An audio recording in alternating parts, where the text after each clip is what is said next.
Hello, witches. It's Stragabella, Kristen. I have made a big decision today that I decided I would start making videos and posting them again. I know officially I'm not technically supposed to because those of you who followed me for a while know that I'm going through kind of a difficult divorce from an abusive situation, and some people believe that, like, I look too happy in my videos and stuff like that, but I kind of disagree. I think that my videos are my support system, the relationships that I've built on here from other people who are like-minded or people who just care. This community has been the biggest source of support that I think I've ever had. You guys are just so wonderful and so supportive, and I would not have even had the courage to ever go forward with the divorce or any of what I've done recently without it. If you guys could have seen me before I started YouTube, some of you who have watched me from the beginning have actually commented that I don't even look the same, I don't sound the same, that I'm a much more confident person, that I look happier and stuff. So it's been because of YouTube, from having many people to communicate with, and real, true friendships. So I thank you guys for that so much. And those of you who I talk back and forth with, you mean the world to me. So, yeah. So I think that doing these videos is more helpful than it is harmful. I know that I have kind of a unique belief system, but I don't not believe in the things that I formerly claimed or practiced. I just have added an additional element to it. I know it's sort of a taboo topic when people talk about Jesus in relation to paganism, but I still believe in Jesus, the person. I do believe he has a connection to divinity, whether he is actual God on earth. I am still trying to kind of decide, but I definitely know he is God's son, as I believe we all are children of God.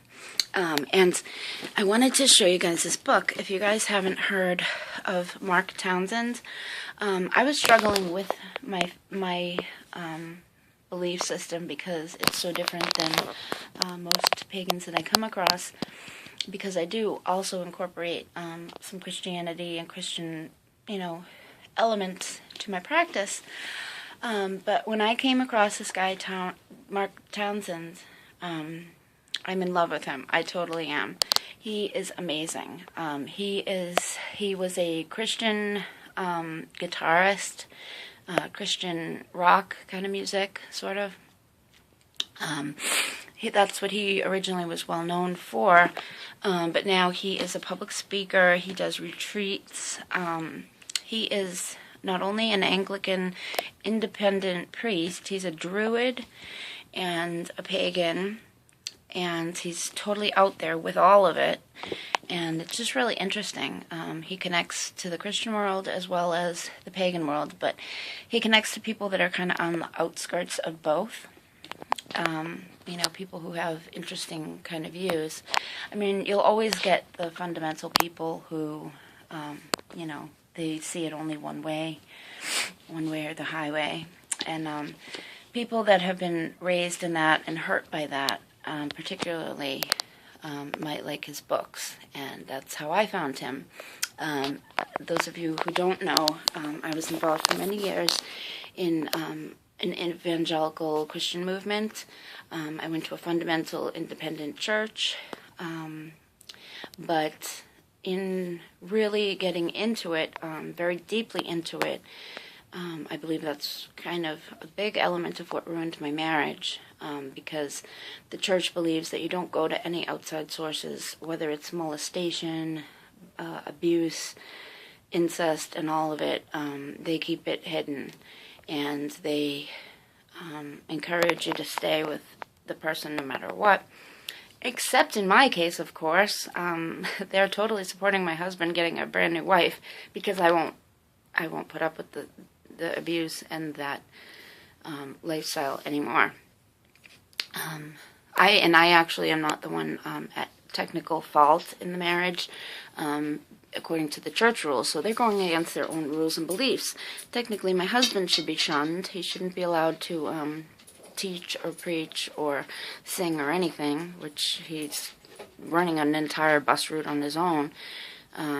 But he was the one doing inappropriate things with underage girls, which should have been, definitely reprimanded by the church. And it didn't happen just once.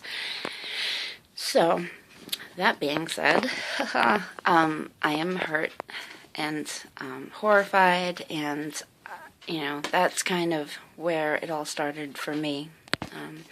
And I kind of reverted to some of my old beliefs and started with reading.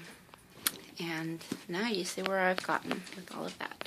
So anyway, here is the book I'm currently reading. It's by Reverend Mark Townsend. It's Jesus Through Pagan Eyes. I got mine used. If you go on Amazon, those of you who don't want to spend the full price on books, that was another issue why they didn't want me making videos, because it looks like I have a lot of stuff, but 99% of everything that I have has either been free or $1. I shop at Salvation Army thrift stores, or I buy my books on Thrifty Books or Thrift Books, one of the other. One of them is not there anymore, so I think you can only find the one that's still active. But sometimes you can get the books for a penny, and you just pay the shipping, which is $2. So all of the books that I have on my many bookshelves are from, that's how I've gotten them. I've never paid a full retail price for a book, ever.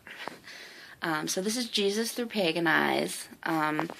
The first half of the book is Mark Townsend's writing, and the second half are interviews from some interesting people, including Selena Fox. If you guys are familiar with her, she's pretty famous in the pagan community.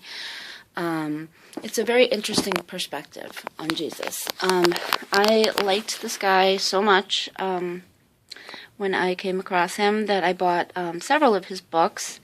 Let me see if I can locate the other ones at the moment. This one is The Path of the Blue Raven. This is a little earlier, one of his earlier books. I noticed in the dedication he dedicated it to his lovely wife, which he doesn't have anymore. I believe that he got a divorce.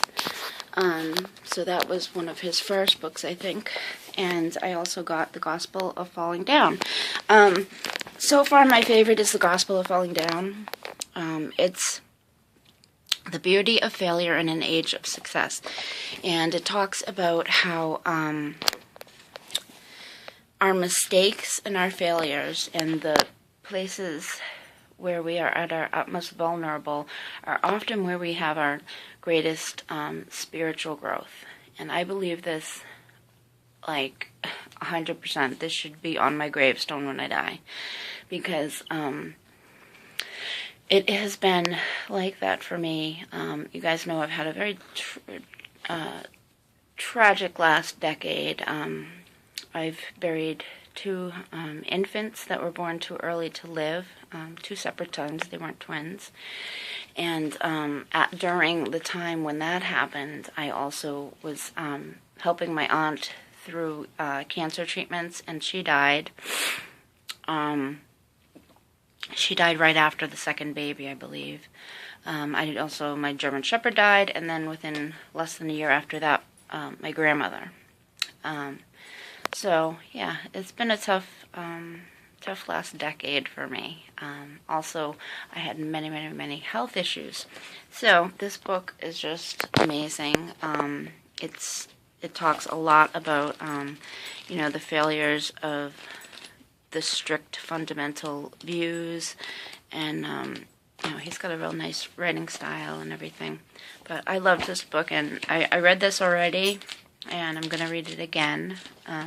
For me, I take a little bit, I read really quick when I read like a novel or something, but with books like this, I tend to like to take notes and underline a lot, kind of beat these kind of books to death.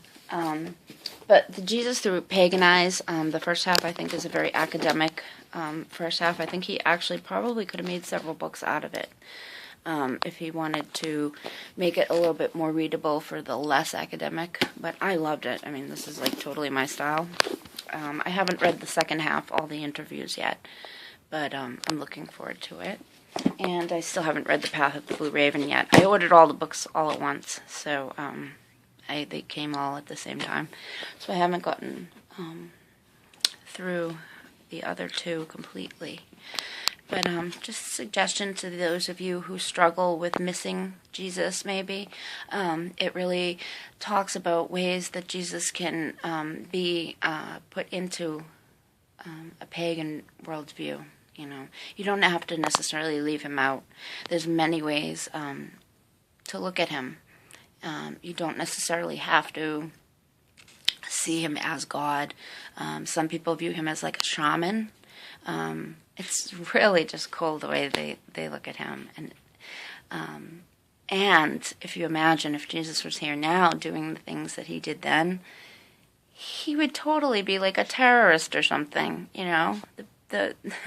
he wouldn't be all on the news and everything. They would try to hide that guy, quiet that guy up, and get rid of him. He'd probably be assassinated just like he was back then. But it's just interesting to imagine what people would say. Would they call him a witch? What would they call him? Probably a terrorist, I think. But, to tap into God's power and literally create miracles and all of that, that's a pretty powerful guy, Whether it's witchcraft, shamanism, actual God himself.